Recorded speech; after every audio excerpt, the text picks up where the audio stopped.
Welcome, everyone. I'm assuming that applause was not for me. My name is Bill Flanagan, and I'm the Dean of Law here at Queen's University. And I am pleased to welcome all of you here today for the inaugural Liberty Lecture, generously sponsored by Greg Piasecki, Law 80, a long-time and very generous supporter of the law school. And Greg is here today, and I just want to perhaps join me in thanking Greg for sponsoring this lecture series.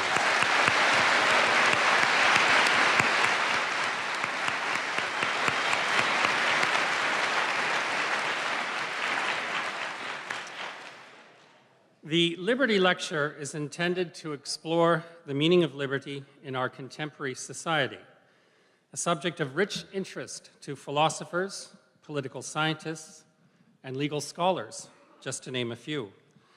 And today's Liberty Lecture is moderated by Professor Bruce Party to my right of the Faculty of Law, an expert in a variety of areas, including environmental law and governance, ecosystem management, climate change, water law, and university governance. Our guest today is Dr. Jordan Peterson, a professor of psychology at the University of Toronto and a clinical psychologist. His many publications include his recently published book, 12 Rules for Life, An Antidote to Chaos, and his research spans a number of topics, including the psychology of religion, and the modern understanding of creativity and personality. I know that today's lecture has generated a great deal of interest, as is evident from the packed hall here today. It's also generated a certain amount of heat.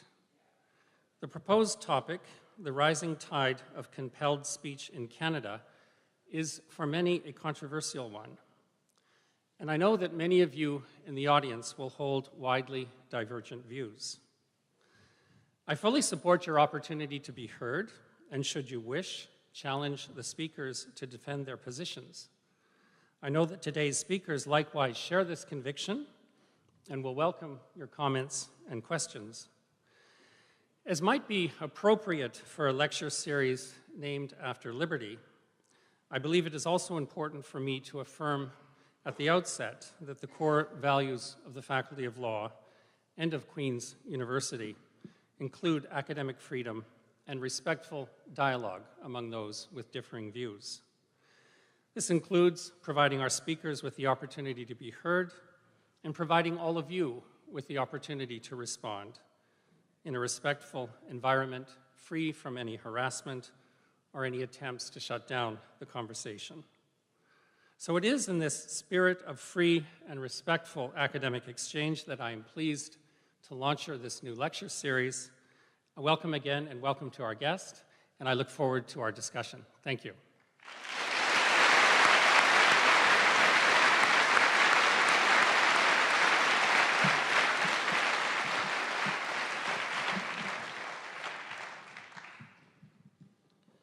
Thank you, Bill. Welcome, and thank you for coming. I would like to underline what Bill said, which is that this event would not have happened without the initiative and support of Greg Piasecki. So, Greg, thank you very much.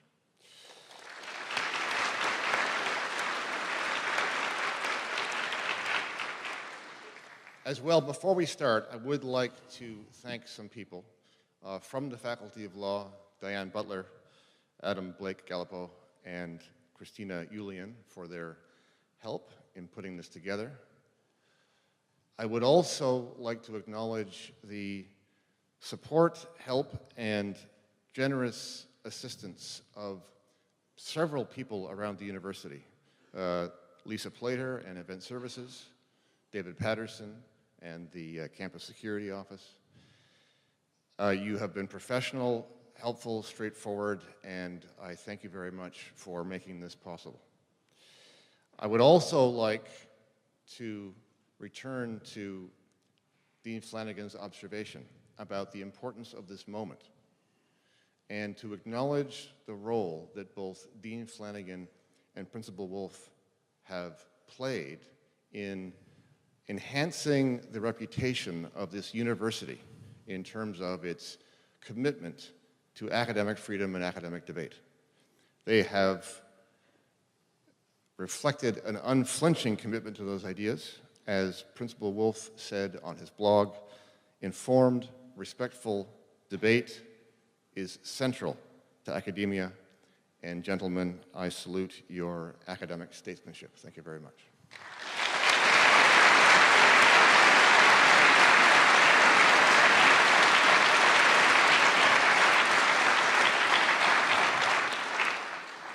So we're going to proceed as follows. The first thing I would like to say is that in the hall behind you afterwards, there will be some of Jordan's books on sale, 12, what's the title again? 12 Rules for Life. 12 Rules for Life. I wanted to get the 12, what it was right. That's not 12 steps, it's 12 rules, right?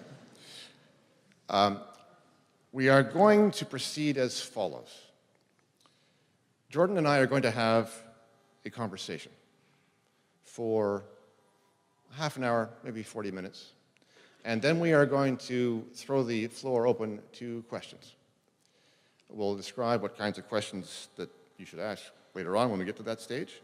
But our topic is the rising tide of compelled speech in Canada. I am going to take just a couple of minutes to give us some context and set it up, and then I'll ask Jordan to tell us what he thinks.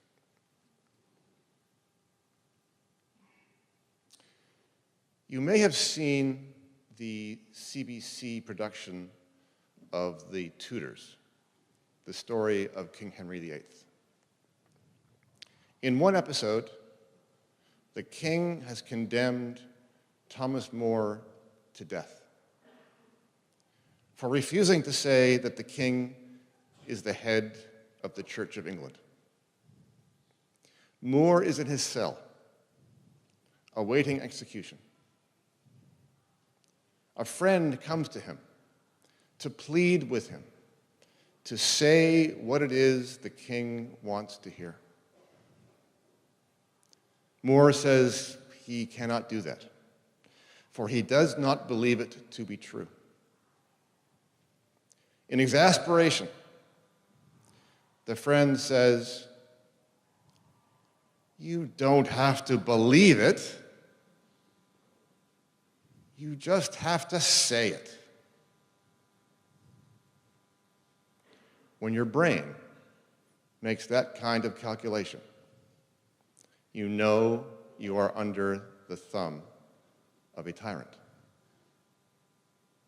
And Thomas More lost his head. The tide of compelled speech in Canada is rising.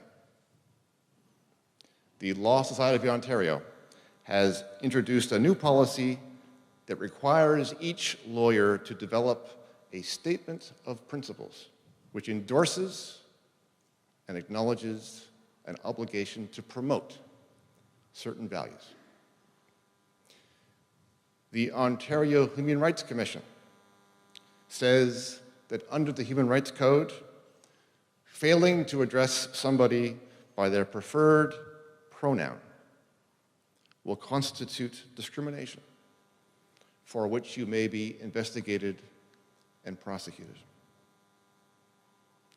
The Elementary Teachers Federation of Ontario has introduced new curriculum to require teachers to teach elementary students about white privilege.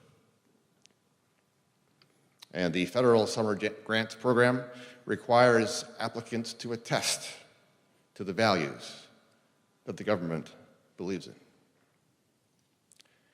They don't have to believe it. It's a fucking lie! But they... There's no such thing as compelled speech! The government cannot tell you what to do!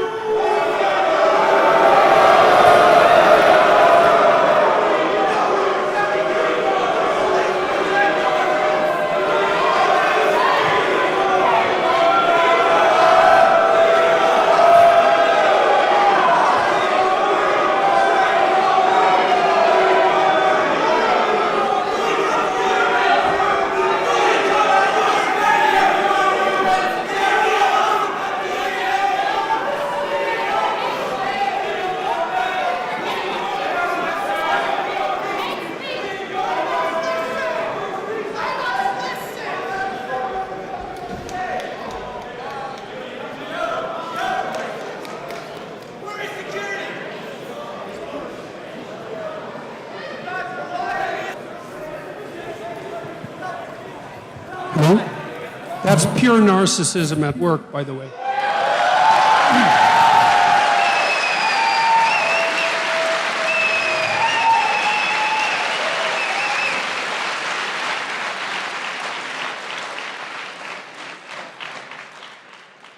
You know, to hijack an event like this that other people put time and effort into, and to use their civility of the crowd and the civility of the organizers as an excuse to blatantly yell out your ill-informed opinions is no way to conduct a civil dialogue. It's absolutely appalling. The people who do that should be embarrassed.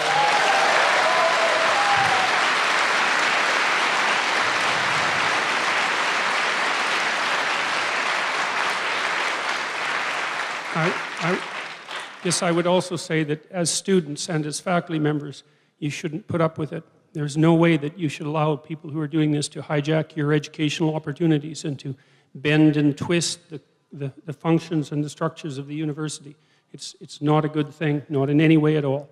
I would say that was a very disgraceful display, fundamentally. So let's stick with it. Why do you think people are afraid of free speech? Well, you know, people develop an ideological view of the world because they don't want to think through things in real detail, and they're aided and abetted in that endeavor by their pathological professors who are feeding them, what would I say, an oversimplified radical view of the world that, in my estimation, is fundamentally based in resentment. Not that there's no reason for, say, a left-wing view of the world, and we can get to that later. It's easy virtue.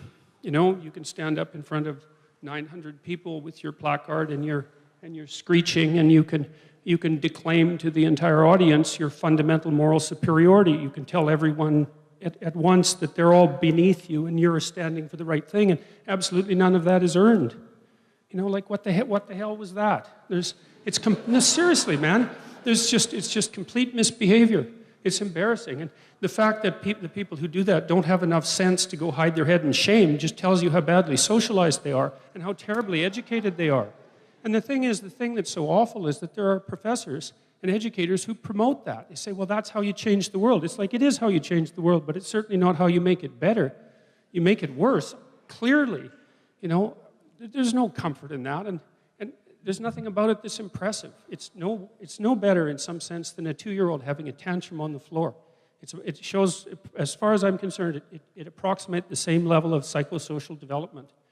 So, and the fact that this is happening continually at universities it truly makes me embarrassed to be associated with the university. And I say that with great displeasure because, you know, I've been working for great universities for a very long time, and the university is an absolutely remarkable institution. You know, it's survived for 1,000 years, and to see it brought down by people whose behavior would be out of place at a 4-year-old's birthday party is something abysmal to behold.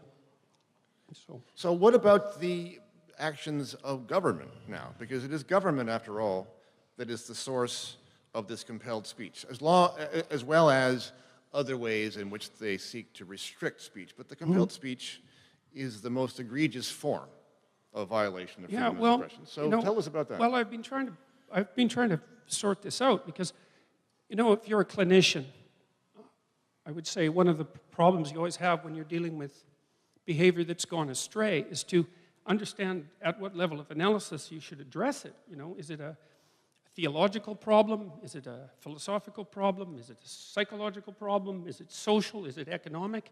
Like, these are very complicated questions. Is it a trivial issue? Is it an issue of rights? Is it something else?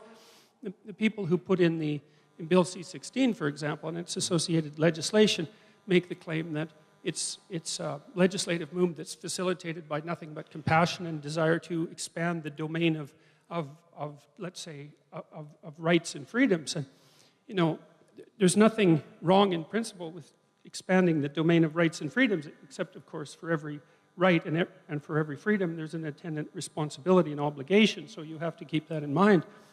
When I looked at Bill C-16 and the legislation that surrounded it, especially that was written by the Ontario Human Rights Commission, the policies that surrounded it, and also the policies that gave rise to the social justice tribunals, named social justice tribunals, appallingly enough, that gave rise to those tribunals in Ontario. The things I read just made my hair stand on end, you know. The social justice tribunals have the right to place themselves outside of outside of jurisprudential precedents.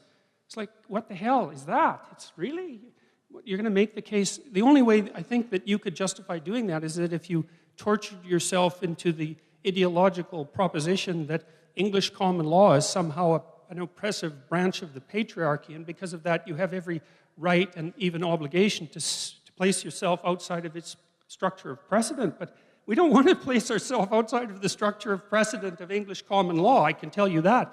It's one of the supreme achievements of the human race.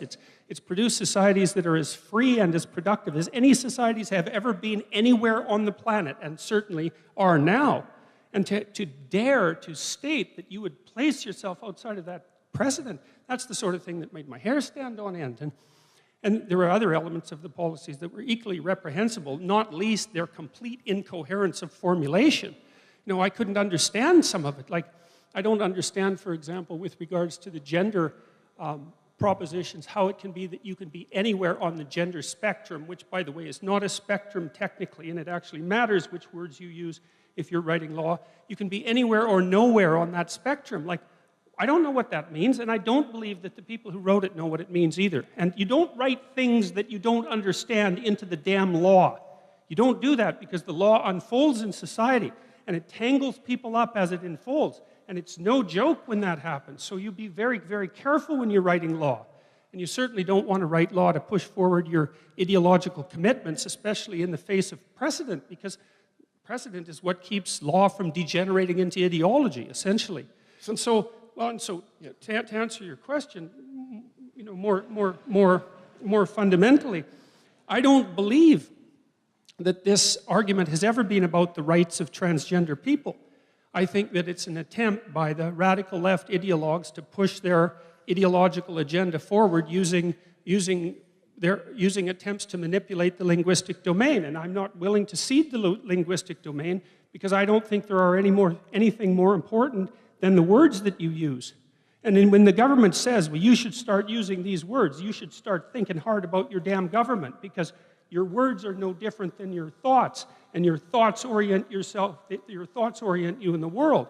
And if someone's going to tell you what it is that you have to think, then they're going to disorient you in the world. And I wouldn't recommend that, because there's lots of terrible things that can happen to you. And if you're disoriented, you're going to run into a very large number of them. So that's how it looks to me. So, but the ideological context of this seems like something has changed, yes? Because if you think back decades earlier, liberals were the champions of free speech. Yes, it was the conservatives at a certain moment in time who were the censors. You know, they sought to curb blasphemy and obscenity, sedition, and so on. And the liberals said, no, free speech is the way we want to go.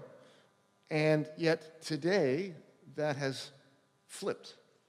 If you look back to what left-leaning officials and authorities and figures said, let me just give you one quote. This is Samuel Gompers, who is the founder of the American Federation of Labor in 1886.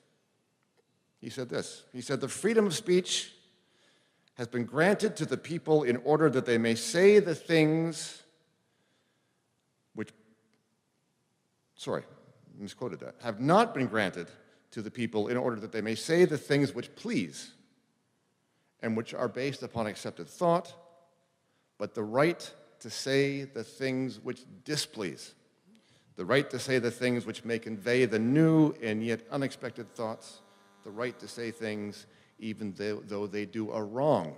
Now, that is not a sentiment now carried on by the left in today. What has happened? Well, again, I see that it's a consequence of continual agitation by, I would say, a minority of the left, the radical left in particular, and those are people who are Marxist/neo-Marxist in their fundamental ideological orientation and have joined that in an unholy union with the worst of French postmodernism. And they push forward ideological certainty. And the thing that's really distressing about that is that if you know anything about the history of oppressed people, let's say, much as I hate to engage in that particular form of dialogue under the current conditions, it's pretty obvious that its freedom of speech is a freedom that's particularly important for people who don't have anything else. Right? If you're supporting freedom of speech, you're not supporting the status quo. I mean, just think about it. Let's use the logic of the radical leftists and assume that society is a tyrannical hierarchy and the people at the top have the upper hand in everything, including access to communication.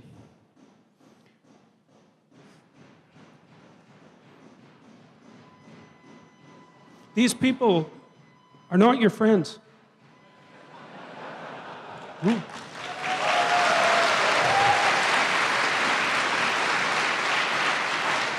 say, you know, and mark my words, that's the sounds of the barbarians pounding at the gates. Right.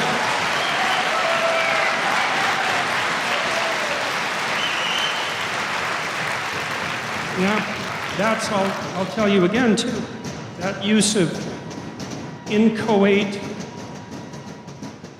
what would you call it? Inchoate sensation is the best formulation of their argument. And there's not much difference between knocking on the doors and knocking on you. So keep that in mind. It's not amusing. There's nothing to it. There's nothing for it. The thing that's also quite appalling is that there's no evidence whatsoever that the people who are conducting these protests know what it is that they're protesting against. You know, I was in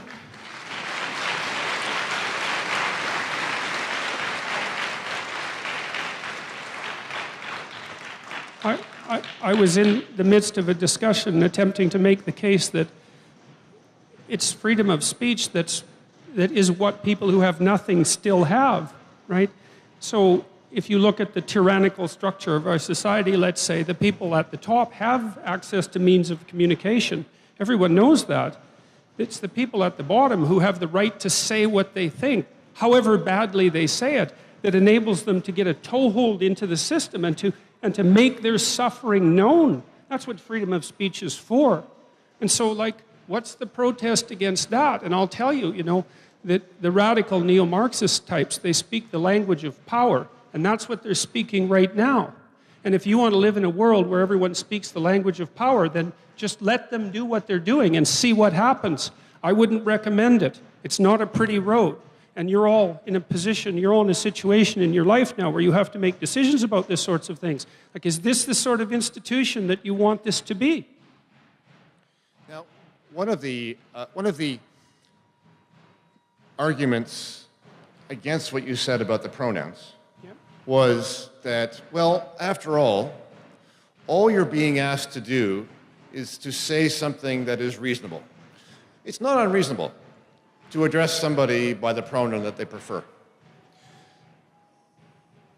And yet, if you think of any kind of speech which is prescribed, imagine a statute that said, people shall use the words hello and please and thank you in their conversations. That statute is untenable, yes?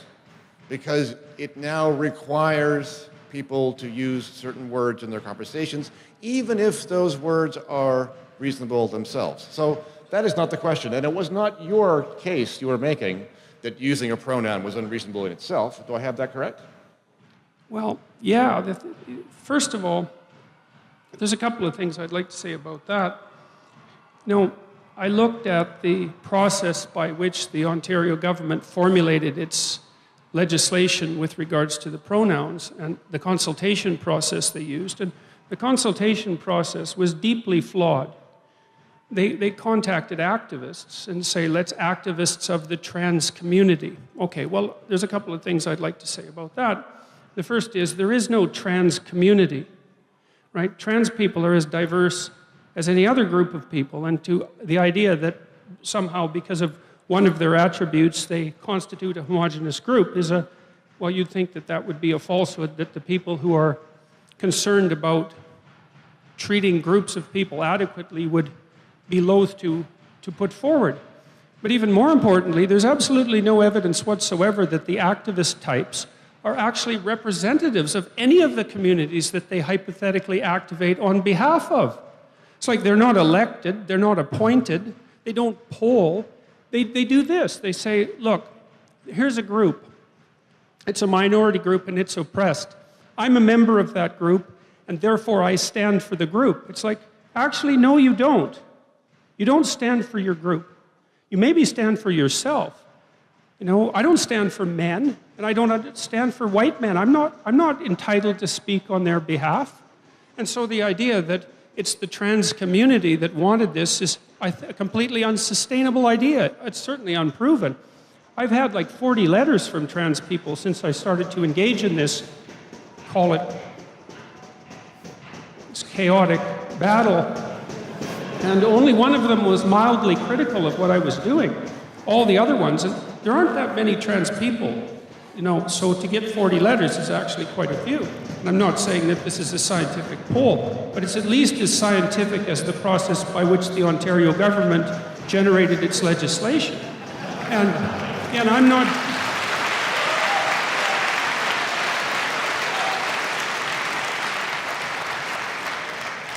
And I'm not generating legislation. And what these people said to a person was, I didn't ask to be the newest whipping boy for the radical postmodernists. All it's done is made my life more difficult. You know, the basic letter would say, well, I'm transitioning from one gender to the other, and it's very difficult, and I'm not sure that it's the right thing to do. And this has made the process spectacularly more difficult on all fronts. It's like, and these people don't speak for me, and just because they say they do, that doesn't mean they do. And so the other thing that we seem to have swallowed as a society is this crazy notion that, well, first of all, that we should be portioned up into our different minority groups, which I think is a return to tribalism and unbelievably dangerous. I can't really think of anything more dangerous than that. And then we've swallowed the idea that if you identify yourself as a member of a minority group and then you bring forward a grievance, you have to be treated as if you're a valid representative of that group. It's like, well, why in the world would we do that? It's guilt, I suppose. Maybe that's part of it, or I think it's mostly guilt. You don't want to stand up and say, well, you know, who died and made you king, so to speak, you know? And Can we stay on that logic for a moment? The idea, so this compelled speech material seems to insist upon treating people not as individuals, but as members of groups, to either blame them or to favor them as a member of a group. If we take that logic and extend it, you know, the group identity thing becomes intersectionality, where you're not just belonging to one group, but you also have these characteristics. Yeah. Spin that out for us. What is the logic of that? Where does it lead us to? Well, okay, so the first thing I would say to everyone in the room is I don't think, and this is why I decided to do what I did right from the beginning, you know, is that I don't want to play the group identity game.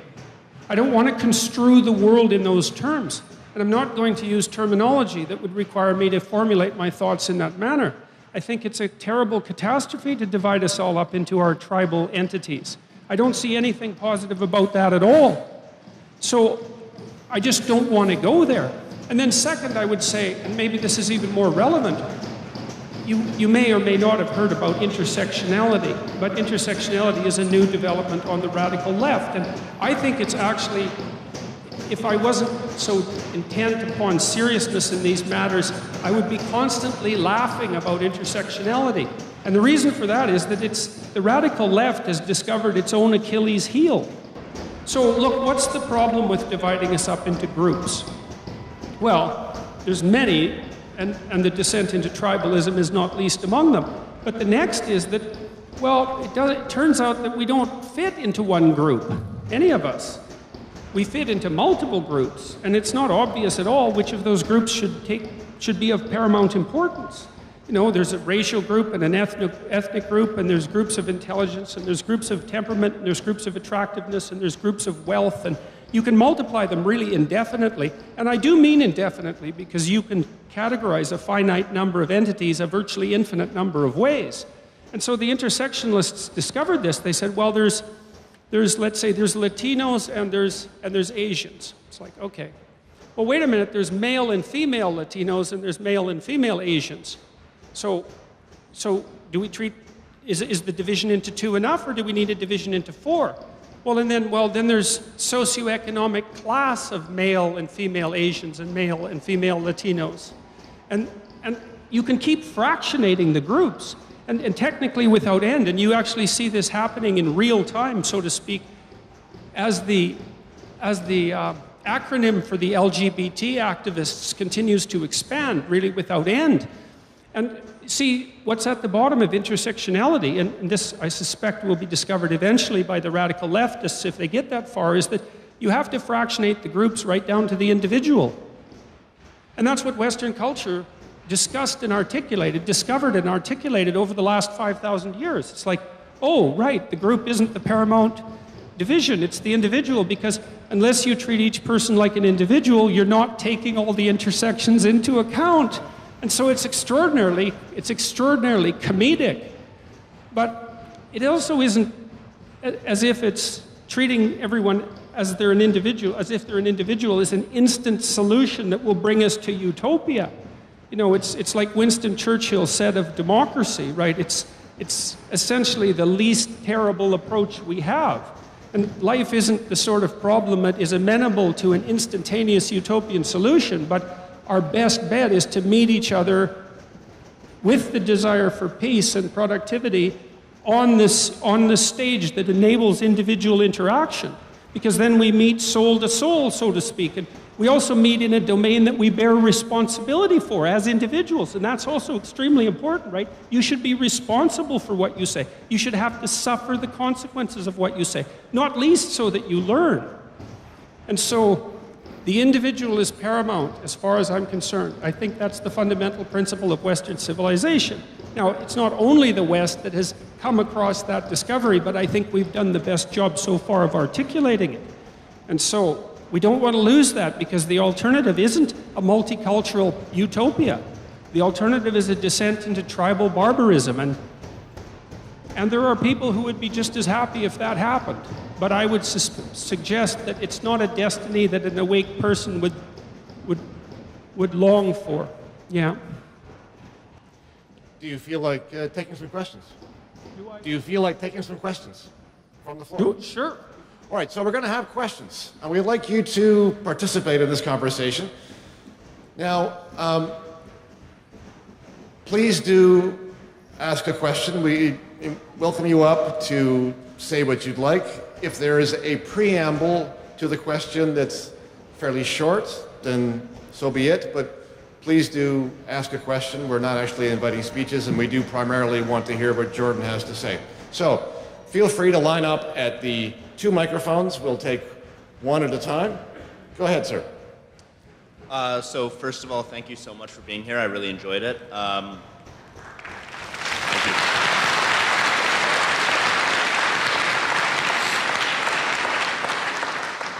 And second, this ties into my question.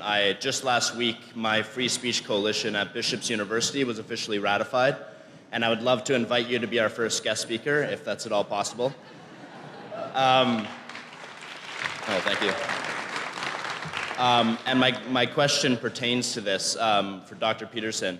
What would you consider the most under-discussed or overlooked ideas and topics that you think should be discussed in the club? Because I know we're looking for controversial ideas that we think are maybe not as discussed as much as they should be.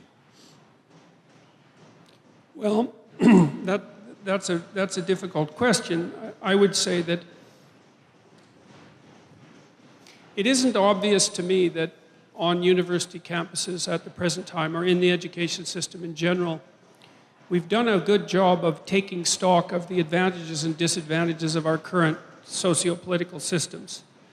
Now, and I think there's enough data so that we can start having intelligent conversations. So one thing I would recommend to you all, if you're interested, is a book. I just finished reading it.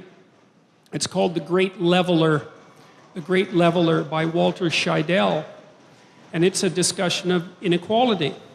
And it's a very intelligent book. So inequality, as you may or may not know, is rife throughout human societies, right? And that's the case in the present day, and it's been the case historically. But it's also the case in animal societies by every measure. So inequality is the rule of life, let's say. And that doesn't mean it's not an ethical catastrophe. I'm not saying that. I'm just saying that the fact of inequality cannot be laid at the feet of the West or of capitalism or really of any human construction for that matter. One of the things Scheidel did was to investigate empirically the relationship between inequality and the pole of government. So, because let's say if you surveyed a very large number of states, you could determine whether the governments were left-wing or right-wing, and then you could do a compilation of inequality coefficients, and you could find out if left-wing governments had any ability to ameliorate inequality, just as an empirical question. And the answer that Scheidel generated was no. There's no difference whatsoever in the inequality coefficients in left and right-wing states. And what that points to is a much more fundamental problem. And Scheidel, in his book, also points out that the only known historical forces that limit inequality or that reduce inequality are war, revolution, and pestilence. It doesn't look like it's easily under human control. And so, you know, the Marxists talked about inequality and the fact that capital tends to accumulate in the hands of fewer and fewer people, which is sort of true, except that the people at the top tend to rotate a lot more quickly than the communists and the Marxists ever presumed. But it doesn't look like that's a consequence of capitalism. It looks like it's a much deeper process.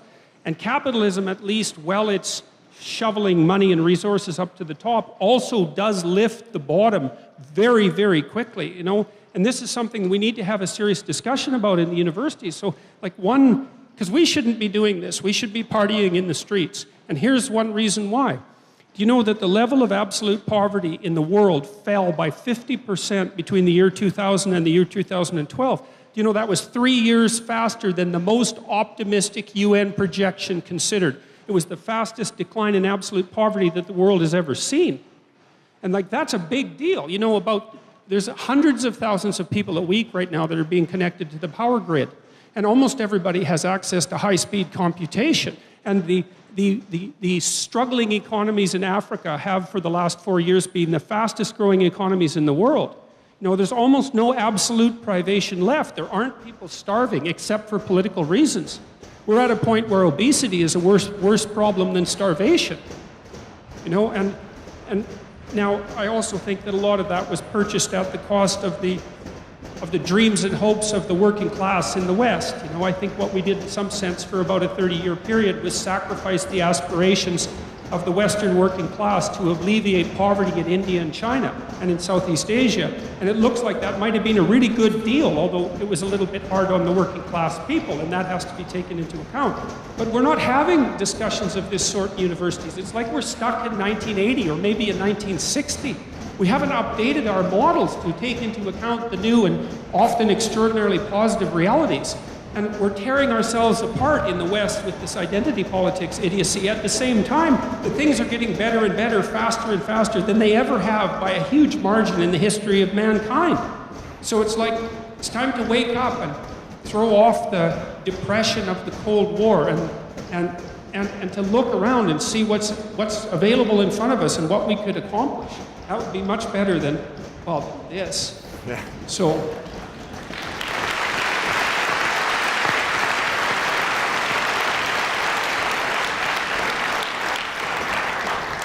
I am told that there are developments outside. I'm sorry for the noise. They're doing the best they can. Yes, ma'am. Hi. So, Mr. Peterson, you've said that your utmost, or one of your utmost priorities is the pursuit of truth. Could you just clarify what truth you mean when you're presented with a situation where you have to, or you're being asked to refer to someone to their preferred pronoun? So is it a truth that you see? Is it their truth? Is it your truth? Clarify. To me, the issue isn't the request of the individual to be addressed in a certain manner. It's the compulsion of that by law. So, and these issues get conflated constantly. Look, I've dealt with all sorts of people in my life, a much broader range of people than most people ever encounter in the course of their entire lives. And I'm perfectly capable of deciding how to treat someone on a one-to-one basis. But when the demand for terminology becomes part of the legal system, I don't care what the rationale is. It's not happening as far as I'm concerned. And people say, well, we're pushing it forward because of compassion, and maybe you could stop just being such a mean professor. It's like, why should I believe that you know what the hell you're doing with your compelling laws?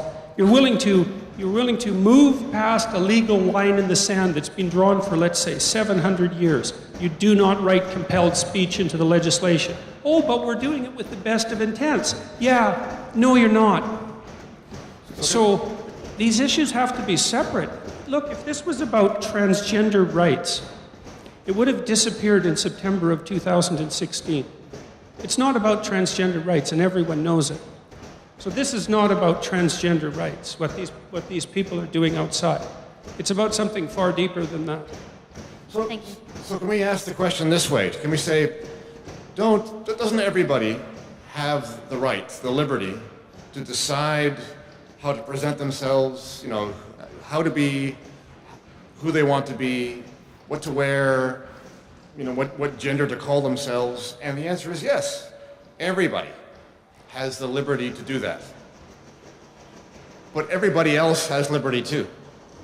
And the liberty to do that doesn't mean they have the right to compel other people to agree with it. In other words, liberty is not the right to demand that the world validate the choices that you've made. You have your choices, you have the freedom to make the choices, and everybody else has the freedom to make their choices too, and to approve or disapprove, or to call you this or to call you that. In other words, liberty is a two-way street, and everybody has it. And the fact that you've made choices doesn't mean everybody else doesn't have the same ability to make the same choices. Thank you.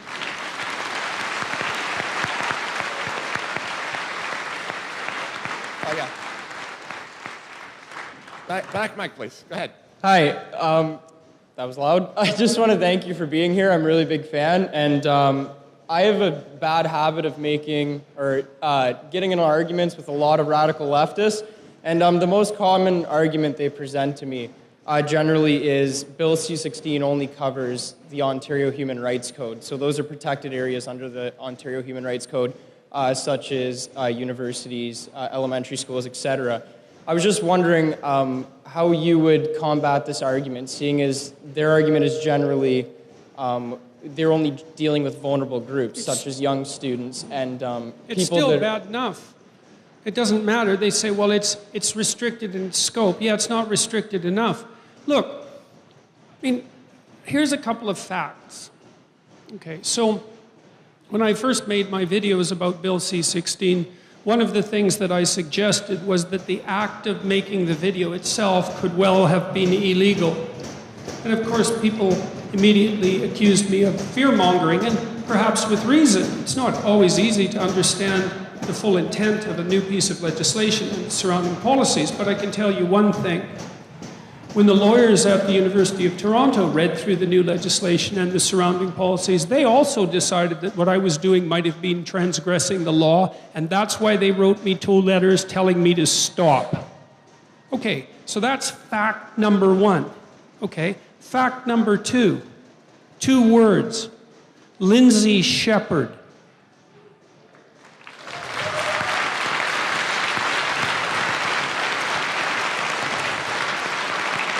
Okay, so let's say for the argument that I'm a paranoid megalomaniac and that I'm a bigot and all of the other things that people have decided that I might be. Okay, well, I'll tell you what, in my paranoid megalomania, I never envisioned a situation where a teaching assistant, a 22-year-old teaching assistant at a major Canadian university would be hauled in front of a quasi-Maoist inquisition and have to record it because she dared to show 5 minutes of a video from a mainstream news program run by public television funded by the government of Ontario. So paranoid as I was, let's say, it isn't obvious that I was paranoid enough. So, and I don't see how either of those examples can be disputed. You know, it wasn't like the University of Toronto wrote me 2 letters without thinking about it. They went and consulted their high-powered lawyers. And the lawyers reviewed the policies and the legislation, and they thought, oh, Dr. Peterson, he might be contravening that legislation.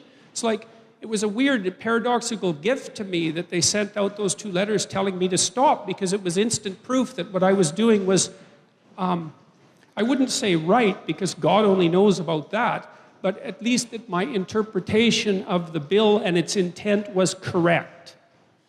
So... Can we just make this observation? That response to Jordan's critique of C-16, the one that went, oh, he's overreacting, nobody's going to be punished or sent to jail for this, is silly in this sense. Remember, every single legal rule there is a legal rule only because it is backed with the monopolistic violence of the state.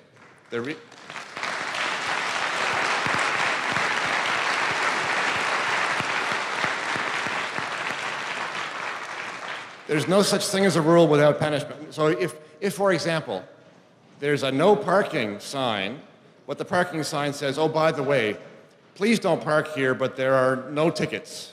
Well, people are going to park, because that's not really a rule. So if you have a rule in the Human Rights Code, and if you breach it, if that's discrimination, well, then true, the first thing that happens to you is not going to be thrown in jail. But there's a process, a series of steps. Right? The first one might be a mediation or an investigation, and then there might be a fine. And then if you don't pay the fine, then your wages might be garnished, or you might be ordered to fix it. But believe me, if you refuse and refuse and refuse and refuse, that order will become a court order. And then if you don't obey the court order, you'll be in contempt of court, and then that will lead to arrest and imprisonment. So every single rule in the Human Rights Code is effectively enforced with the most severe violence the state has, even though it's not actually practiced most of the time, because most people obey. And we also don't want to underestimate, like, I don't know how many of you have had the pleasure of being dragged before a board that investigates your behavior, but I would tell you that even if you don't end up paying a fine or in jail, there's nothing particularly pleasant about the process itself. It's enough, you know, you wonder why people don't speak up. And I can tell you one of the reasons they don't speak up is because merely being dragged in front of a board of inquiry, innocent or guilty, is enough to pretty much do you in for a whole year. Like if you're a sensible person and you're concerned with propriety and you want to maintain the stability of your life and your reputation is important to you, perhaps because of the stability of your family depends on it, to be investigated for such things is a punishment all of its own. It's no pleasant business. And many of you will experience that. I would equate being investigated by a non-punitive board, let's say, with these punishments that Bruce described quite far down the distance. I would equate that to having a fairly serious disease in terms of its psychological and physical impact. I would also say, you know, no, I won't say it. Let's go with the next question. All right, next question, please. Thank you. Thank you. So first of all, thank you both for doing this. Dr. Peterson, it's an honor to have you here. As embarrassing as what's happening out there is for Queen's University, I think what it does more than anything is show how important what we're doing here is and how weak those people are. So thank you, first of all.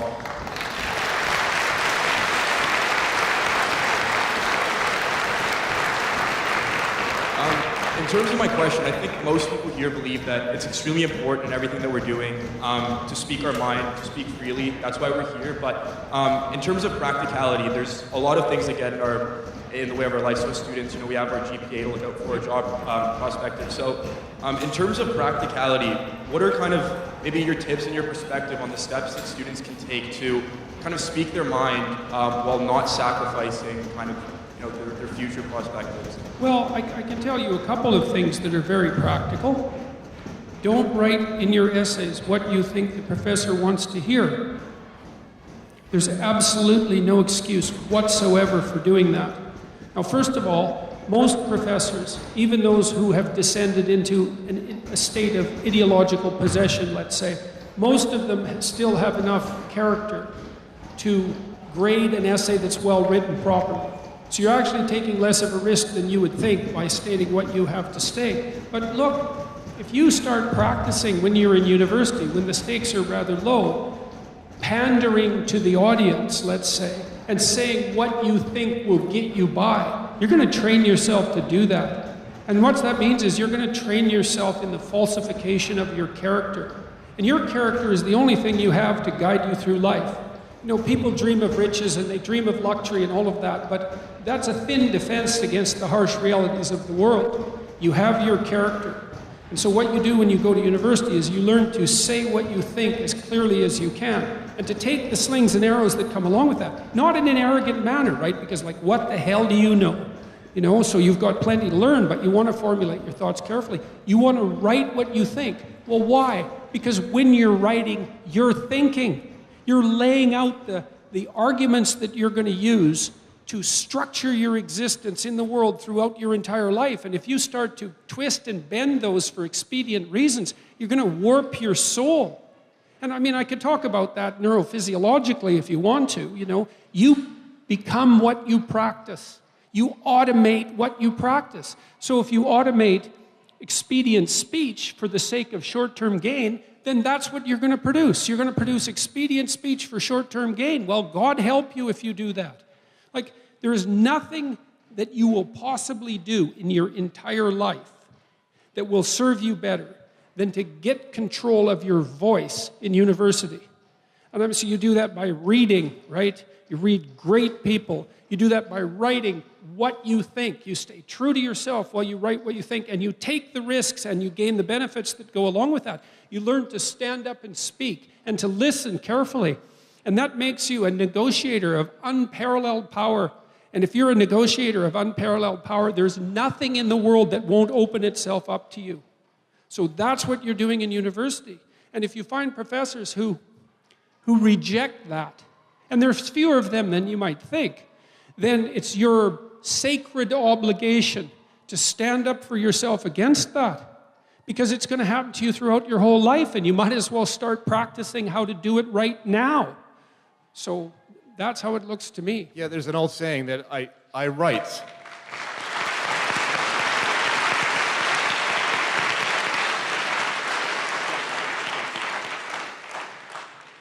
I write in order to know what I think.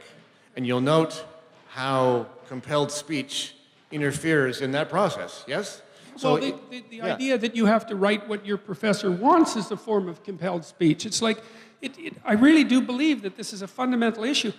As a therapist, say, when I'm trying to help someone set their life straight, I do my best not to compel their speech. And the reason for that is quite clear. It's like, you have your destiny with all its attendant triumphs and sufferings, and it's on your shoulders. I don't want to tell you how to think. I don't want to tell you how to think because I do not know how you should think. You have to figure that out for yourself. And then you have to bear the responsibility for that. And you're a terribly arrogant fool if you dare to tell someone else how it is that they should conduct themselves through life. Now, I mean, having said that, well, obviously I say, well, you should tell the truth, or at least you shouldn't lie. But that's not a dictate of action, so to speak. It's a dictate of process. It's like, well, you shouldn't interfere with the mechanism that allows you to solve all the problems that you will face in your life. And you come to university maybe to prepare for a profession, you know, and to set yourself up economically. But to set yourself up economically properly, I don't care what your profession is going to be. There is no one who is more powerful than someone who can communicate. It doesn't matter what the field. It doesn't matter if you're a plumber or a politician. If you can formulate your thoughts clearly, if you can conduct yourself honorably in your action and your speech, if you're articulate and careful, then the world opens itself up to you. You have an unlimited horizon of possibility. So, thank you very much.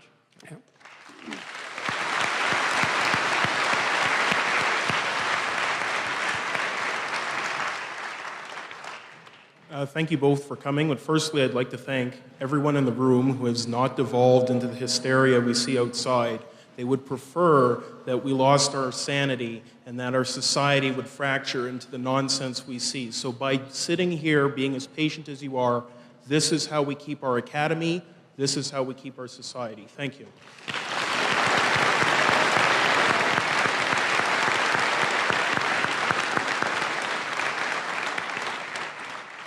My question is a simple one. We see more and more of this new language I call of leftism, intersectionality, equity, diversity, inclusion. And we see people from all political and philosophical stripes adopting this new vernacular. Is this in any way dignifying that as a position? Is this dignifying the philosophical bases of these words? Do people recognize that when they use these words that they're making that somehow a truth that we all ought to accept? And should we or should we not? I don't think people do recognize that. Again, you know, I'd like to reiterate, the reason I made those videos to begin with was because I was unwilling to cede the linguistic territory.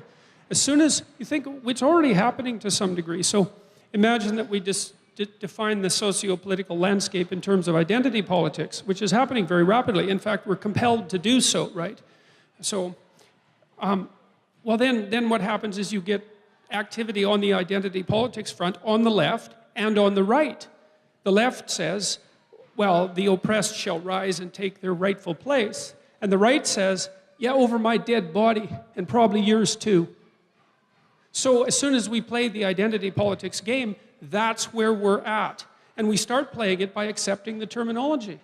You know, already I find myself stumbling when I use the word sex instead of gender. And that's not good. Like, I have to consciously overcome a resistance to use the word sex instead of gender because, you know, I'm actually quite an agreeable person, and it actually pains me to go against the crowd, let's say. You know, I'm not temperamentally suited for it precisely, strangely enough. And so I feel the compulsion to use this kind of language welling up inside of me just to be nice, I suppose, you know? But I know where identity politics leads. It leads to the gulag. It leads to the concentration camps. It leads to blood in the streets. We don't need that here. We're doing pretty well. So we could leave it.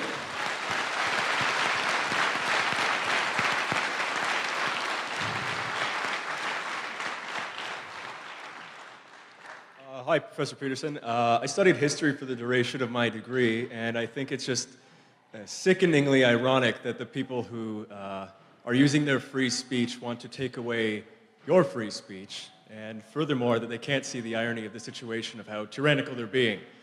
My question is, however, I've noticed from a lot of what you've talked about, and I've been watching you since your rise in 2016, and I know that you're a Christian, and I don't want to divulge into that, but I notice a lot of the sort of North American Protestant work ethic in your lessons, like, you know, self-redemption and to be your own person. Like, we've been talking about that for the last, like, hour and a half, I suppose. And in an ever-rising tide where people are, or rather, in the Western world where it's becoming increasingly, or rather decreasingly Christian, and specifically, decreasingly religious and specifically decreasingly Christian, how can you, what do you think is the best suggestion in order to be able to uphold those such important values that have been across the world from American cultural influence since the end of the Second World War? I apologize for the long question. No, sorry. no, it's fine. You know, people have asked me repeatedly about my religious views, and I've answered them in a variety of different ways, but they say, do you believe in God, let's say? And my response to that always is, well, I don't know what you mean when you ask me that question, so I don't know how to answer it. I don't know what you mean by believe, but I can tell you something that I believe. And I would say this is a way of speaking symbolically. I do believe, so I was thinking the other day, a week ago, I was thinking about this, I had this little fantasy that entered my mind. I was thinking about St. Joseph's Oratorio in Montreal.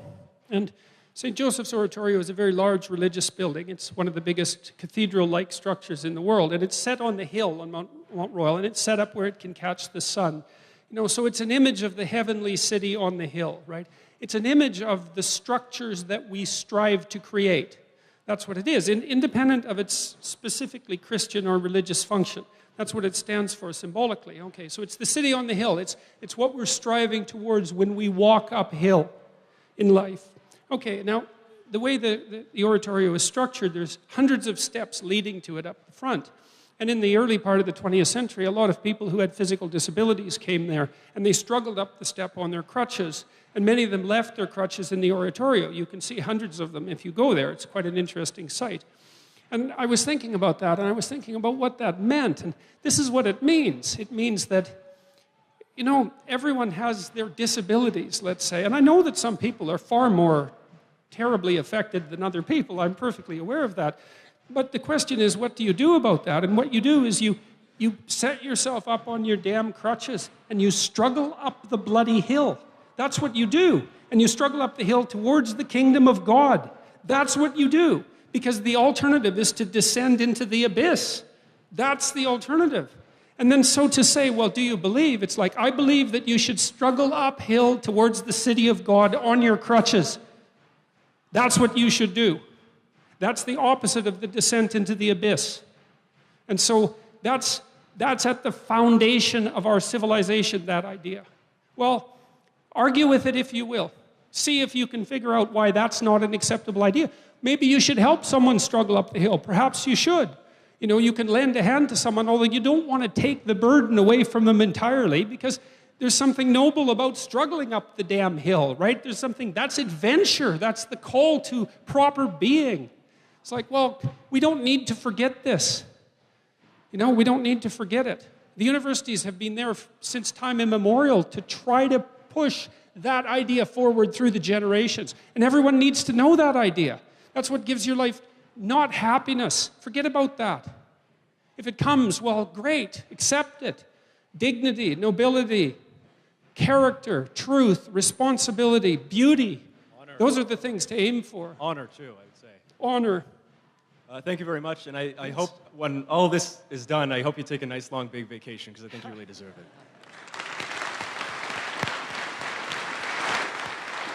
Hello. Dr. Peterson, first, thank you for coming.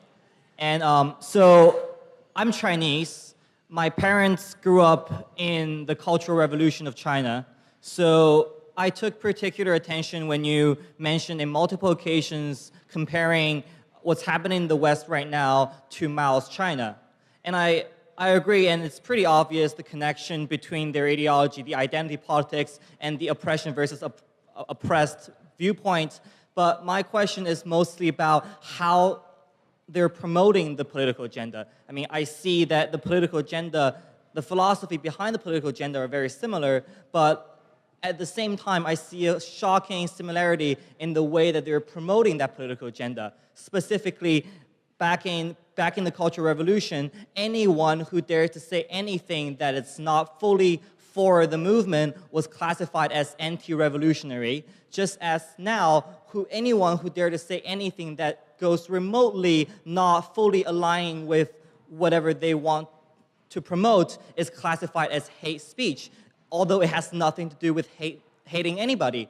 So since the same thing is happening here and in Mao's China, what would you say, what do you think is the connection between the philosophy and their idiotic, oversimplifying and tyrannical way of trying to promoting it? Well, the first thing we should make clear is that there is such a thing as hate speech, right? Like, let's not be naive about this. And you can use words to inflame, and words can be very dangerous tools, and people use them in hateful manners all the time. That's not the issue. That's obvious.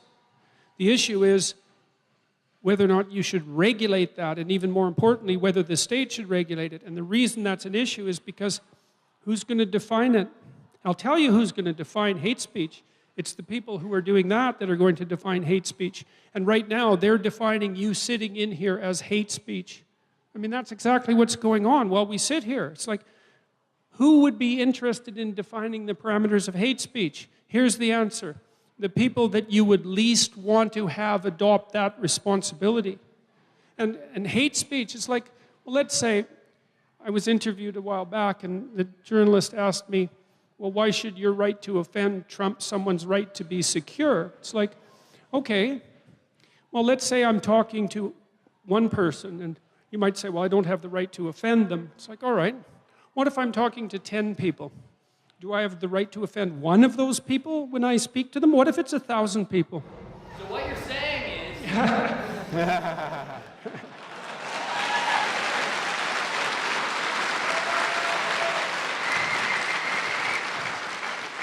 Look, you can't have a conversation about something serious without offense. Like, if I'm thinking about something serious, like, I offend myself.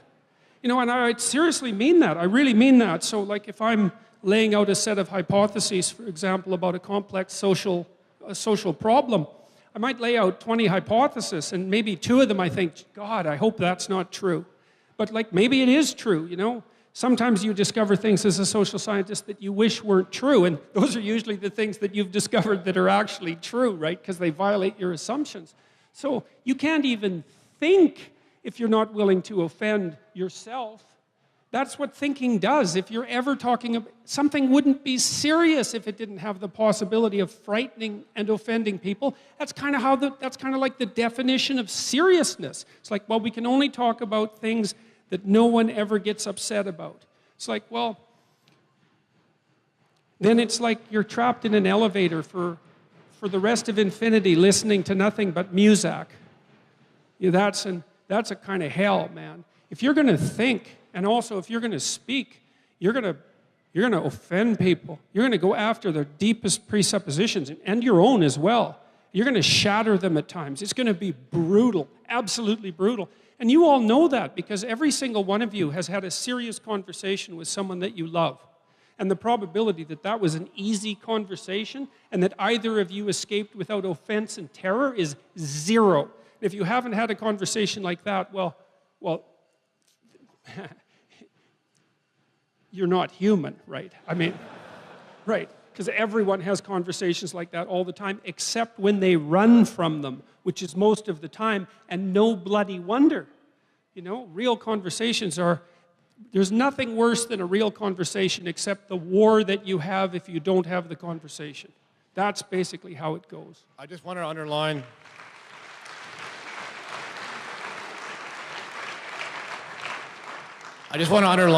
Jordan's first point, which is really that it's a very dangerous thing. Any legal rule that relies on some kind of reasonableness, because reasonableness lies in the eyes of the beholder. I mean, those people out there think that you guys are uttering hate speech. They think that you guys should be the one who are arrested. And just imagine if they were the ones who had the reins of government power. It's all very well to think of hate speech is a reasonable idea, but as soon as you give up the control about what that means, you're liable to run into real trouble. Next. Hello, Mr. Peterson. My name's Zachary Milligan. First off, I'd just like to start to actually thank you for all the hardship and troubles you've endured, for standing up for our rights and being a part of this debate. I come from a dairy farm in Napanee, rural, raised conservatively, and my question is, in the face of when we have a social situation so divisive, when you genuinely believe what you're doing is the right thing, in this particular instance, since you have experience with it, what would you say, is there a more effective, I don't want to say an easy way to reach out for them, but what do you think is the best way to try and talk some sense into those folks outside in a one-on-one setting? So the first thing is I don't necessarily think that what I'm doing is the right thing, because, you know, you have to be careful when you make a claim like that. But I can tell you one thing.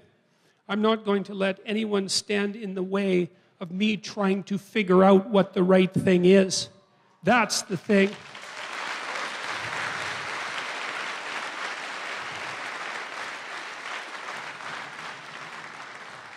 And then I would say, we're doing exactly what we should be doing right now in this discussion. It's just exactly right? I mean, admittedly, we have to talk over the noise, but that's really not that big a catastrophe.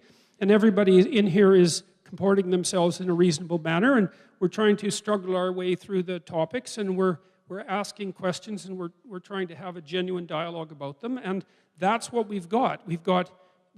we've got three things. We've got negotiation, we've got slavery, and we've got tyranny. And those are your choices. And so this is negotiation, right? That's public discourse. And the reason that freedom of speech, thought is obviously important. Everyone can understand that. You might say, well, you don't need to speak freely because you can think. Who's going to get inside your head? But the problem with that is that that's not it. You can't think very well because there you are in your little world, you know, with all your biases and your ignorance. You're wrong about so many things, and you're going to learn it really painfully. And then maybe you can trot out some of the things you think erroneously and ignorantly, and other people will give you a tap on the side of the head instead of running you over with a freight train, right? They'll give you a little tap on the side of the head, and maybe you'll walk away a little smarter. And that's why freedom of speech is so important, is because a lot of thinking, especially about things that are beyond you, for whatever reason, have to take place publicly as we stumble around towards an adequate formulation of the problems that beset us. So I would say, well, in this book I have a rule, I think it's rule 8, which is tell the truth, or at least don't lie.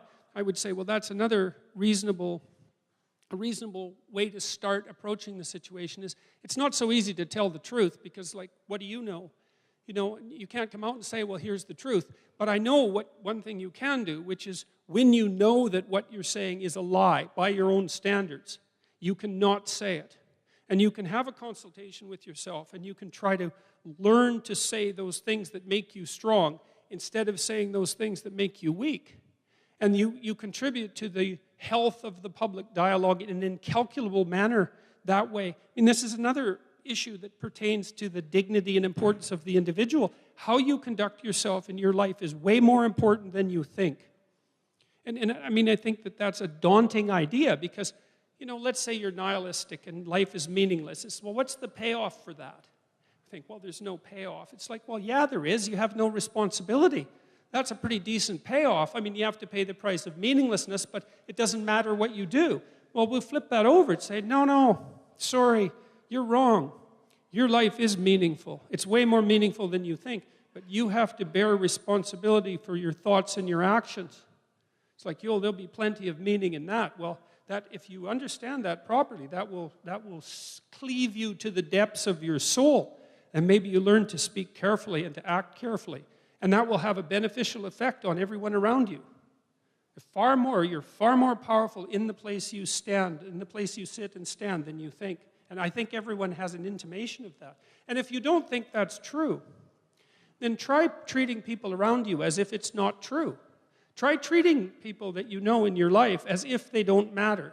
And just see what kind of response you get. People are not going to be happy with you, not in any sense whatsoever. You'll ruin all your relationships. You have to treat people as if they matter. And maybe you have to treat them as if they matter because maybe they do. And that goes for you too. And so if you matter, then you should act like you matter. And that's a very daunting proposition, that's for sure. And go ahead.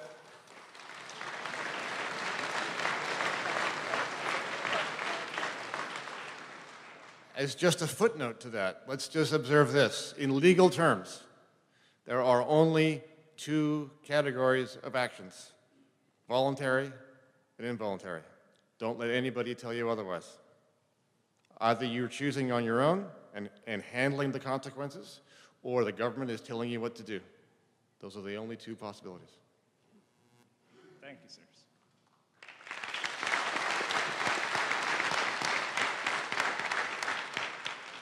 At the back, go ahead. Hello, Dr. Peterson. I would like to recall the part in your conversation in which you mentioned how the radical left switched from the 1960s and 70s to being back when they were pro-free speech and their recent opposition to it. I know that you often mention their obsession with power, at least among their at least among their more Marxist types. I was wondering if perhaps they think that now is the opportunity where they can consolidate their power, and if they do so successfully, that it will become the morality of our civilization for the next 1,000 years, like Christianity was when Rome adopted it. is that from what you've seen, would you say that that's about that's close to the way that's close to their strategy? Well, it's hard to exactly understand the strategy of an ideology, because all the people who were outside were united in some sense under the umbrella of an idea.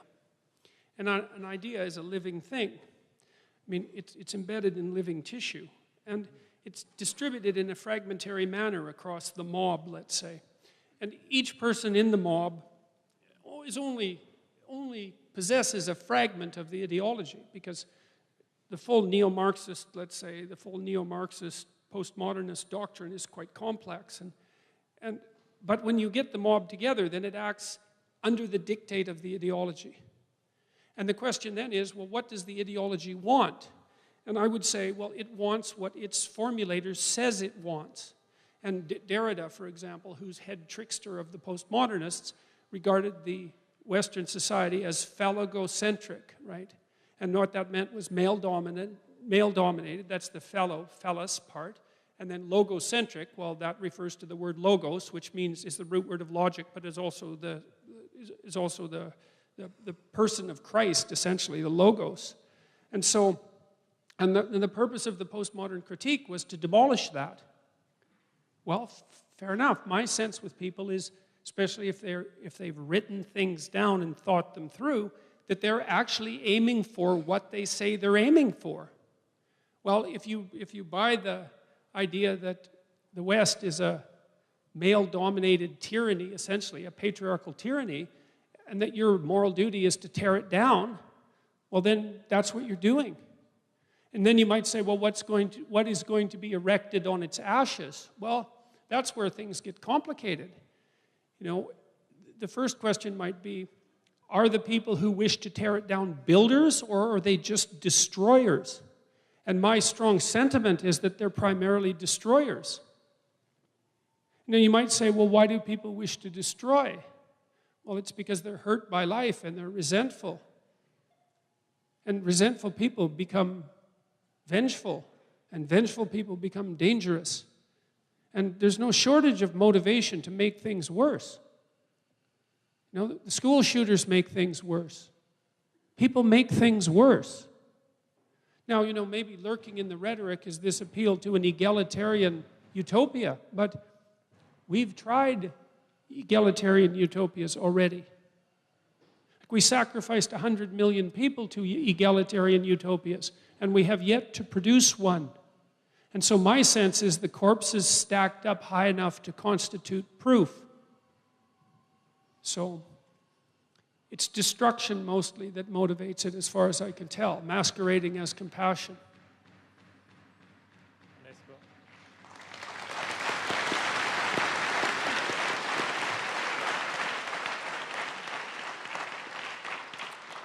Thank you for that question. Next, please. Dr. Peterson, Professor Party, thank you both for being here today. I'm a political scientist. What I've studied is totalitarian regimes. I'm sorry, I'm going to move this a little bit. I feel weird. Totalitarian regimes I've studied, I've tried to look at the Iranian Revolution and the Islamic Republic in Iran, and I've argued how the Shia Islam that is taught in the Islamic Republic is very close to a totalitarian regime. But now I live in a country where my ideas are considered controversial. If you believe in God, if you believe in family, if you believe in having responsibility and traditional values, I feel ostracized by the community here. I came from UFC, University of Calgary. Over there, I didn't feel this way. There was more welcoming. Here, I feel marginalized, and I do feel alone. And when I see this, it disgusts me that here they can do this, but I couldn't go to their events and do anything. I'd have to shut up. There'd be a disciplinary committee for me, but for them, they can break windows to God knows how old this building is, and it's okay for them to do that. So my question to you is now, being here, experiencing this, I'm starting to second guess that maybe the totalitarian Islamic regime that I was so, talking about and critical of back in Iran isn't so bad when I have a choice between having to be here and be oppressed and be there and at least have my ideas be okay with the regime. So my argument is, if this free speech and the arguments you guys are making here doesn't work, would that not be the next step for people to go towards totalitarianism? If dialogue fails, then isn't force of arms the only thing left? How can people compromise when they don't want to talk, when they want to yell. Thank you.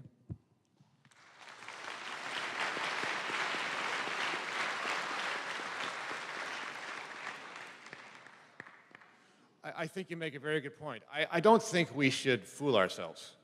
This is about force. And it's almost a dare to suggest that certain elements are not allowed to enforce their view of the world, and that speaking contrary to it isn't an affront to those values and they won't shut you down. I mean, that is what is at stake. We are no longer really in a situation where this will all be resolved through sort of gentle, reasonable, civil dialogue. That happens on the side, but it's not real anymore. It's not really where the fight is happening. This is an imposition of the force of the state.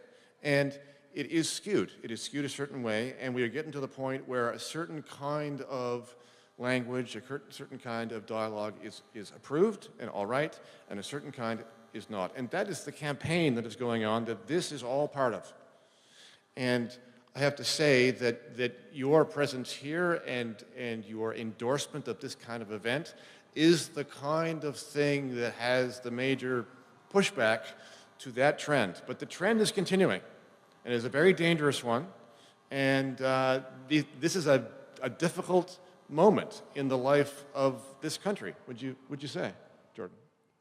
So some comments about your career, let's say. Okay, so you're a young man and you've got lots of years ahead of you, so you want to prepare for the war and not for the battle, right? Okay, because there's going to be many battles for you personally and perhaps politically and all of that, and so you want to make yourself as articulate and educated as you can, and you want to have patience. I would say that there's no cause for despair.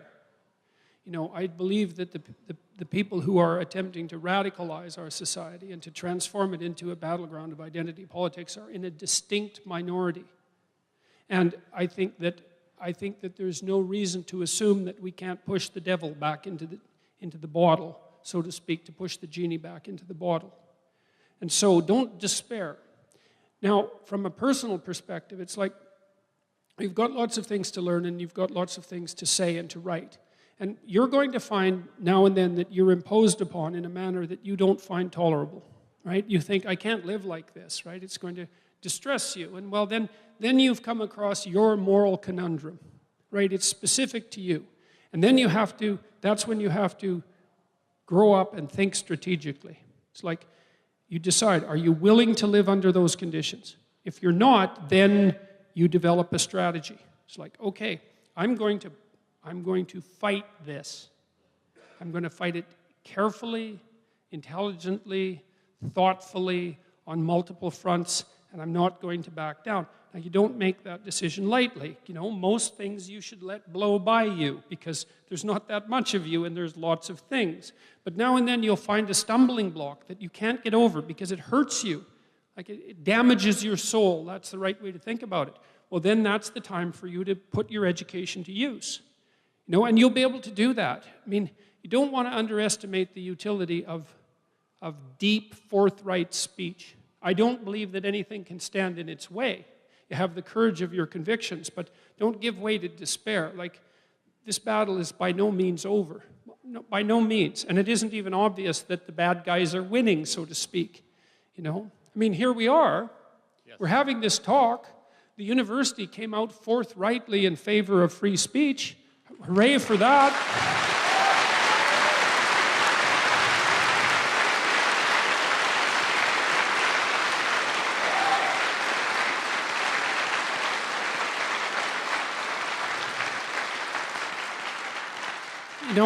And so far, all the questions today have been thoughtful and intelligent. You seem like informed people. It's like, don't underestimate your strength. And McMaster just published a set of guidelines governing this sort of behavior so that it will no longer be acceptable to disrupt perfectly reasonable proceedings on university campuses, so that discussions like this can continue properly. I mean, there's definitely a place for give and take and for informed opposition, let's say, but there's a difference between informed opposition and childish grandstanding. And I think people know the difference between that. So don't be desperate about it, but pick your battles. A little courage goes a long way, right? Because other people see it. And there is, I think, a silent majority out there that is silent and is scared. But if they see courage from somebody, they respond to it well. I think you described lawyers in a way that appealed to me once. He said, I know that's rare, but you said, lawyers, I think these are the words, you said, lawyers are difficult and emotionally stable. And it's the combination of those two things, the willingness to be difficult, but not to be emotional about it. Don't wed your emotions to the fight. Take a step back, engage in it, say what you think, be courageous, but don't get wrapped up in it. Don't be emotional about it. Retain your strength for the long haul. Yeah. Well, and one of the things I've learned strategically, and this is really worth thinking about too, is that when you're engaged in a public dispute like this, it's not obvious when things are going your way. You think, well, this protest is not such a good thing. It's like, I wouldn't be so sure about that. What's happened to me in the last 18 months is that virtually every time that I've been attacked, and some of the attacks have been quite, well, I wouldn't say brutal because we haven't got to that, thank God, but they've certainly been, they've taken me aback. It's not a straightforward thing to be in a hall with, and this happened at McMaster, with 100 people yelling at you and blaring air horns and all of that. But that wasn't a bad thing, as it turned out, because it was filmed and it was put on YouTube. And it was terrible for the people who protested. It wasn't good. And so you got to detach yourself too. If you say what you think and you're careful about it, it's going to have some short-term effects, and it's going to have some medium-term effects, and it's going to have some long-term effects. And one of the things that you need to do, I would say, and this is an element of courage, is you have to have faith that the medium to long-term consequences of you saying what you have to say as clearly as possible is going to be positive. And you have to act on that supposition. You don't know, right? You can't know. That's the existential leap of faith, is you can't know, but you act anyway. And my experience has been that you don't want to make judgment too quickly, because it's not always clear when things are going your way.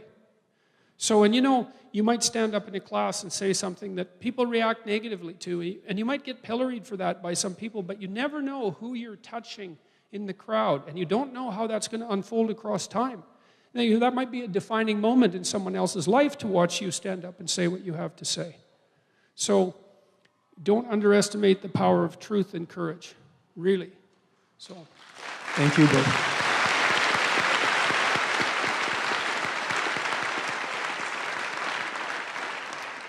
Honestly, they should be thankful at how civil and how peaceful you guys are. They should be thankful. They shouldn't be angry. Mm-hmm.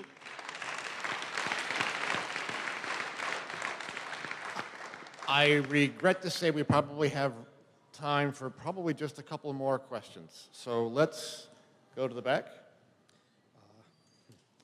Hi. So my question is directed at Dr. Peterson.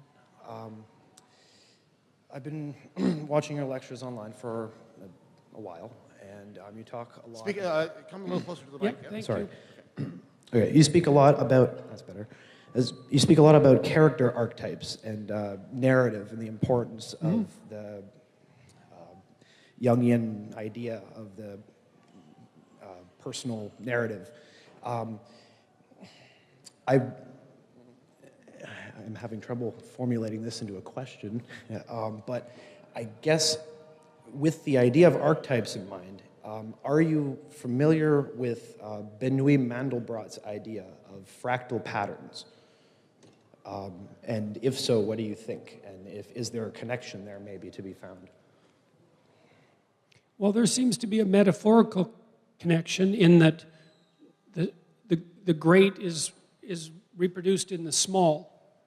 And that's certainly an idea that permeates, let's say, religious and theological speculation.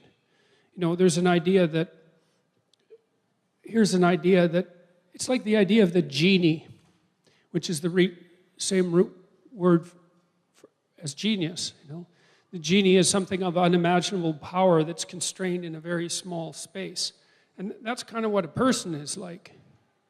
You know, we have this affinity, we have this connection to the infinite, we have this connection to the divine, but it's constrained within our frames, right? And we have to act out the divine narrative in the confines of our own life. And so there is this overarching reality, which is something like the forthright confrontation with the catastrophe of life, right? But that has to be made personal, you know. So that's one of Jung's, I would say, deepest ideas, is that the archetypal has to be made personal in your own life. And so you take the generic pattern and you personalize it, and then the infinite and the finite meet, and that's the perfect combination. And there's something about that that's, well, unutterably profound, I would say, and as true as anything can be. And I think people know this at a very deep level, because you do know when you're struggling to go to sleep at night and your conscience is bothering you, and you think through the things that you did in the day and the week, you'll take solace in the things that you did that were noble and true. And you can breathe a sigh of relief that you're not completely corrupt and lost. And then you can sleep. It's like everyone knows this. Well, we need to know it consciously, right? And that's part of the process of making the archetypal personal. And that's part of what the religious process is supposed to be about, is to outline the archetypal pattern, and then to say, look, you have to meditate on this, and you have to figure out how to make it true in the confines of your own life. And that gives... See, the reason that works, I think, is because there's no doubt that your life is tragic. And there's no doubt that you have a malevolent element and that you'll be touched by betrayal and all those terrible things. But there's a nobility about you, too, and that nobility might be sufficient to transcend your limitations. And I would say that your life is a struggle to determine if that might be the case. And that's the act of faith. And I also do believe, I was asked today by a South African journalist if I'm the ultimate pessimist or the ultimate optimist. You know, and I would say in some ways I am the ultimate pessimist. I think as much as I can tolerate how terrible life can be. But I do believe that the human spirit can overcome that catastrophe and can rise out of it. And I think the universities are that idea expressed in stone and tradition. It's a great idea. Everyone needs the idea. Especially people who are young, you know that your life is going to be difficult. It's like, no one can say, well, it's going to be easy, but you might say, well, do you want it to be easy? What's in it for you if it's easy? Well, no, you want it to be difficult and worthwhile. And you want to be the sort of person that can manage that. And that's what you should be encouraged to be at university.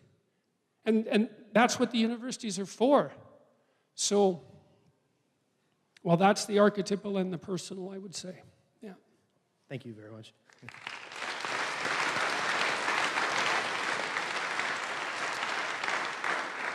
This will have to be our last question. Go ahead, sir. In recent time, I would probably identify the most recent U.S. election as the turning point for this. And I'm saying that as an American citizen. This is my first time living in Canada. I've noticed that public discourse has taken to elevate fascism as the ultimate evil, and maybe rightfully so. You know, there were many horrific things committed by fascist states in the 20th century. And you see people, you know, like Facebook cover photos, like bash the fash. You see stickers on laptops, this machine kills fascists. It is, you know, there's this big, like, backlash against fascism and the horrors that it caused.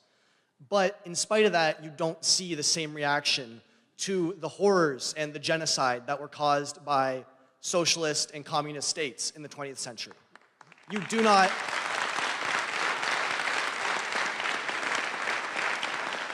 You see people who virtue signal endlessly about how horrible the Holocaust was, about how awful these things were, and then just hand wave away the famine genocide of the Ukraine, the Great Leap Forward. They think these things are inconsequential or even necessary sacrifices for the rise of the greater good of socialism or communism. And I personally find that morally reprehensible, and I can't understand where that where that comes in, how you can stand there and be so opposed to this genocide, but say that this genocide is somehow just, oh, it's not a problem. And why do you think that, how do you think that disconnect happens? How do you think people can convince themselves of that? And why do you think that happens? It's a great question. You know, my house is covered with art from the Soviet era.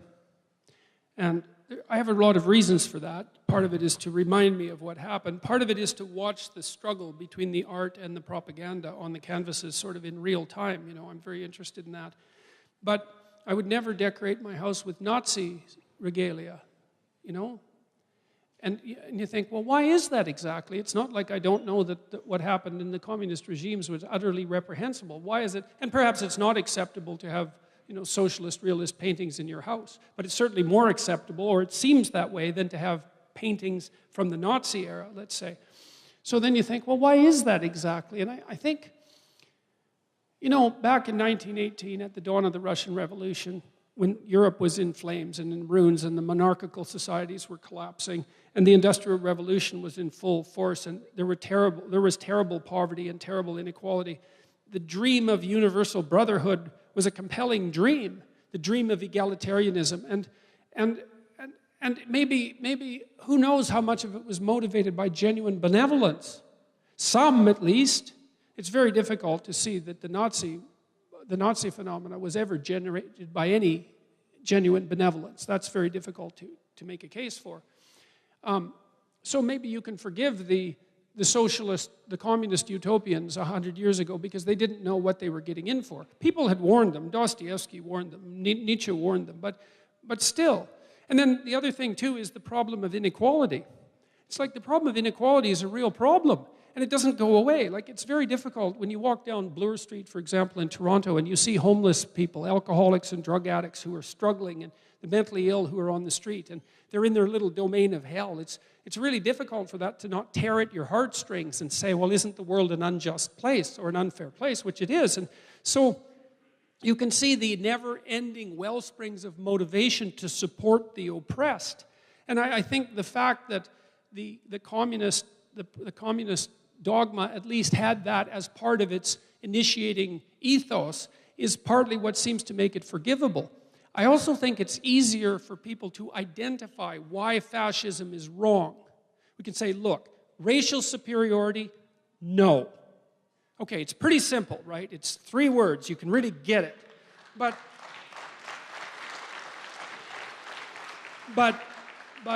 equality of outcome?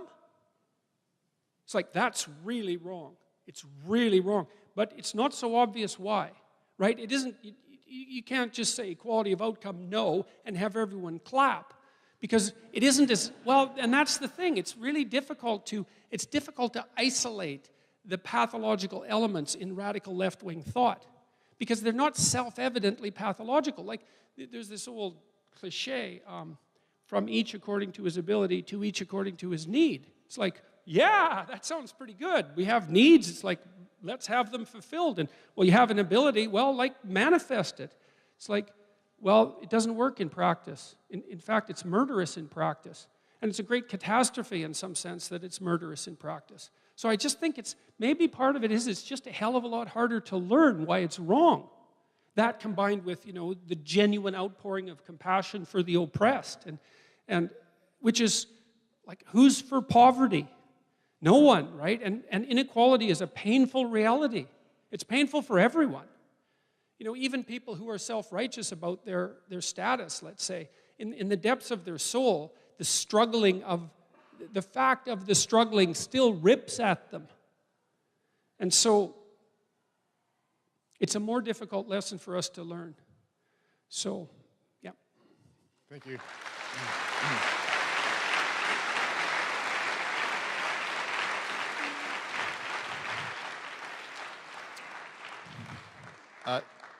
To those people lined up at the mics, sorry for leaving you hanging.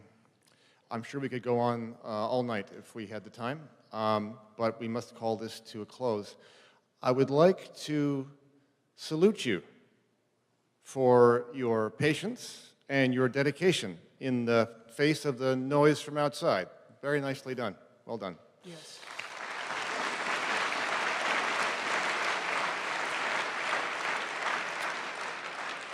As you no doubt are aware, Professor Peterson has written an international bestseller. It's called 12 Rules for Life. There are some for sale in the hall. Now, before you go, let me just say this.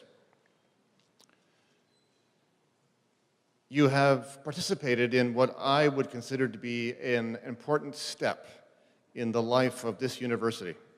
And for that, we should thank you. So thank you for coming, and thank you for your support.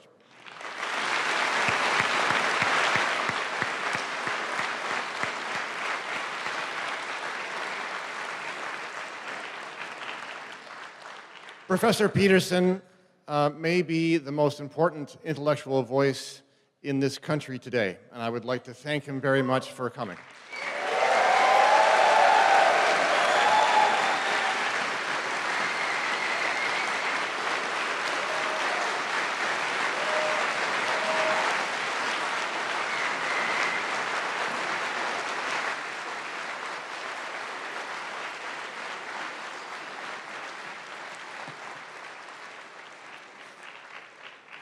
Good night. Be safe. I just have one small thing to say. Hold on. I would very much like to stay and talk with a bunch of you, and I generally do that, but I can't do it today because I have to go back to Toronto, and I'm going to Australia tomorrow. So I can't do that, even though I would like to. So I have to run off, and then I have to drive back to Toronto.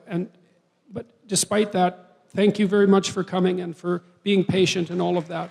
Yeah.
Shame on Queens! Shame on Queens! Shame on Queens! No freedom for hate speech! No freedom for hate speech! We don't debate hate! It's actually really catchy. It's not even that good, but it's really catchy. No freedom for hate speech! Haven't really chosen where I'm at with him. I've been looking at his points, I've been looking at the protest points, and I'm not really sure. I just think it's interesting that he's drawing this sort of crowd and that, you know, what's happening here is happening. I think that really says something about participation in Queens. We're here to protest Jordan Peterson being given a platform at Queen's University. Jordan Peterson, aside from not knowing what he's talking about vis-a-vis the law, Peterson tends to incite hatred wherever he goes. It's not a discussion about which toppings you like on pizza. It's a discussion about which people should be considered human, which people we should respect. And that's not a debate that should happen anywhere.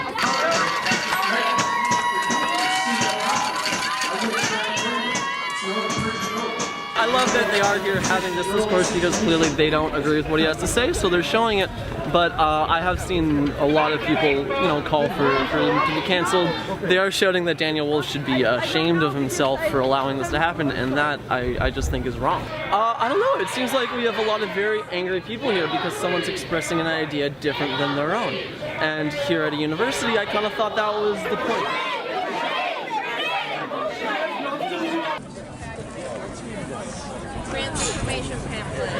a pamphlet, please.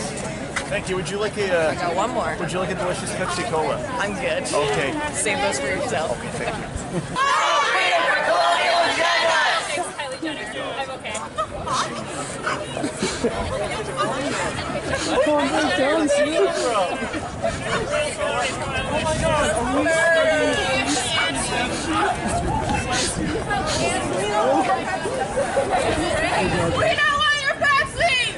It's refreshing! It takes bravery to save that.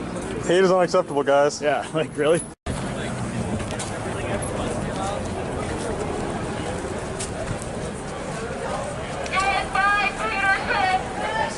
They broke the fucking window while in there. Jesus Christ.